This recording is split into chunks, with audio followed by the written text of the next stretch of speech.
King David was a man after God's own heart, a shepherd boy who became a mighty king. Yet this celebrated hero was also a man of profound immorality. One evening, from his palace roof, David's gaze fell upon a woman named Bathsheba. This look ignited a chain of lust, abuse of power, and ultimately, murder. He committed adultery with her, and then, to conceal his sin, orchestrated the death of her husband Uriah by commanding his general to place him on the front lines of the deadliest battle.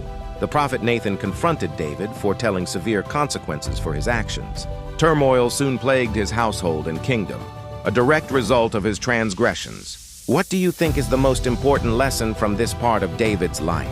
Share your thoughts in the comments. When confronted, David did not make excuses. Instead, he broke down in sincere repentance, pouring out his heart to God in sorrow. His genuine remorse shows us the vastness of God's grace and his willingness to forgive even the most grievous sins. David's failure, however, highlights a deeper truth: humanity's desperate need for a perfect, sinless king. Generations later, from David's own lineage, came Jesus Christ. He is the ultimate fulfillment of the promise, succeeding where David and all earthly kings failed. David's story is a shadow, but Jesus is the substance, the true king who offers redemption for the sins of the entire world. What are your thoughts on this connection? Let us know below.